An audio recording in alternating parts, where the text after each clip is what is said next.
Chào anh em thưa ca nơi ở Man mà lại cha khang nâng tròn hay khang phô trình than đấy tròn này ប៉ុន្តែឥឡូវនៅរៀនទេ ខ្ញុំរៀនឆ្នាំទី3នៅធនធានខ្ញុំក៏ស្វាគំនិតរបស់គាត់មែនតើចង់ឃើញក្មេងៗអាយុសមានឹងឬក្មេងៗដែលជា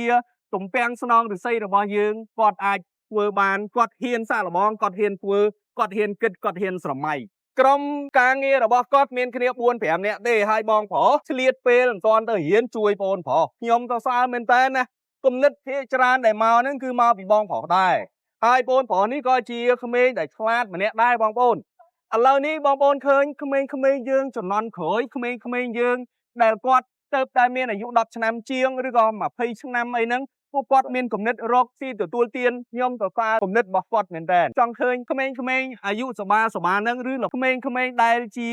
ទំពាំងស្នងឫស្សីរបស់យើងគាត់អាចធ្វើបានគាត់ហ៊ានសាកល្បងគាត់ហ៊ានធ្វើគាត់ហ៊ានគិតគាត់ហ៊ានស្រមៃនេះហើយគឺជាអ្វីដែលជា ប្រទេសជាតិរបស់យើងត្រូវការហើយជាអ្វីដែលជាទុនធានរបស់យើងសម្រាប់ថ្ងៃអនាគត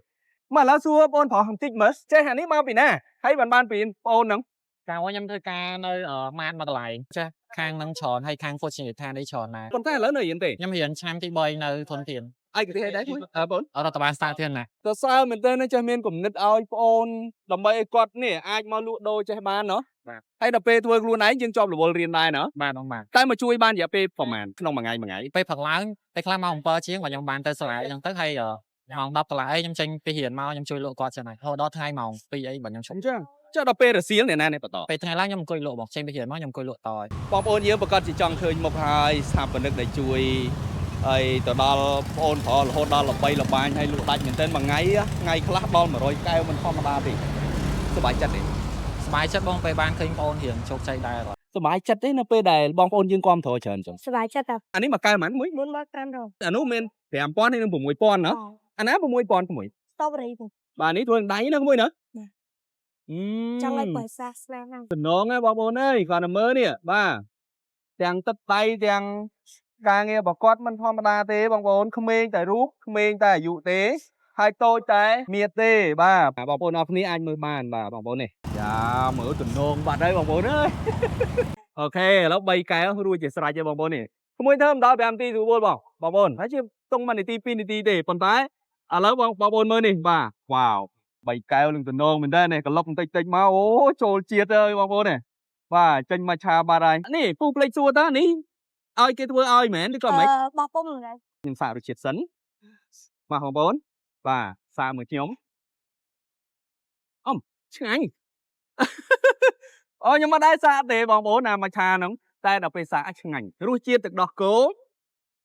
ផ្អែមល្មមហើយមួយទៀតបើនិយាយទៅថាត្រជាក់ឆ្ងាញ់តែម្ដងអូយពិសេសមែនទេអញ្ចឹងមិនជាដាច់ហ្នឹងមួយណាខ្ញុំទួស្គាល់បងប្អូនក្មួយប្រុសធ្វើបានឆ្ងាញ់អញ្ចឹងសម្រាប់បងប្អូនយើងដែលធ្វើដំណើរកាត់តាមនេះយើងហៅថាផ្លូវចកាដូងបងប្អូននេះគឺខាងមុខក្បែរនឹងឈៀងនឹង អនុវិទ្យាល័យនឹងបឋមដង្កោខណ្ឌដង្កោយើងទេបងប្អូនជាងភាសាបន្តិចមើលដឹងថាតើក្មួយប្រុសមានទឹកដៃល្អប៉ុណ្ណាហើយក្មួយប្រុសពិតជាពូកែប៉ុណ្ណាហើយបងប្អូន good ខំបន្តទៀតអូខេ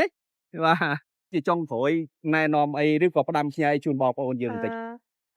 អរគុណពុកម៉ែបងប្អូនអរគ្នាដែលបានជួយមកគ្រប់គ្រងម្ចាស់ស្ទៀវវិញហើយក៏សូមឲ្យគាត់នៅបន្តគ្រប់គ្រងម្ចាស់ស្ទៀវវិញបាទជាខ្ញុំលក់ដាច់អីចឹងទៅខ្ញុំវាផ្លេចឃ្លាំងអីទីទួយសូមអធិស្ឋានអីទៅពេលខ្លះលក់ដាច់ចឹងទៅអត់តអត់តែក្តៅចឹងទៅពួកគាត់អង្គុយចាំយើងយូរដែរ អត់អីទេនេះដោយសារតែយើងលក់តែឯងដែរមិនសូវជាគ្នាច្រើនហ្មងហើយណាមួយកន្លែងដោយបងប្អូនបានឃើញអញ្ចឹងសម្រាប់ក្មួយថ្ងៃក្រោយមានគំនិតពង្រីកតទៅទៀតឬមានគំនិតបែបណាក្មួយ ចឹងចង់ព្រិចតទៀតចង់បើកហាងទៅ ចង់បើកហាងធំជាងហ្នឹងណាក្តីសម័យក្មួយថ្ងៃក្រោយចង់ធ្វើអី ចង់ធ្វើប៉លី ចង់បលីវិញហើយចុះអានេះមិនຕົកចោលទេចុង យើងអាចហើយយើងមានប៉ុនតូនហើយយើងប៉លី ហើយចង់ការអាយុបានមើលមានប៉ុនកូនណាហើយចង់ការអាយុបានហើយ5 10ហ្នឹងចង់ការមែន ចង់មានន័យថាឥឡូវហ្នឹងធ្វើសិនតែដល់ពេលយើងក្រោយយើងមានកូនមានចៅយើងប្រហាត់ទៅនេះទៅកូនចៅយើងបាទអរគុណក្មួយណាជំរាបលាអរគុណបងប្អូនអរគ្នាគណៈពេលនេះខ្ញុំបាទសុធារិទ្ធរួមជាមួយនឹងក្មួយប្រុសសូមជំរាបលាបងប្អូន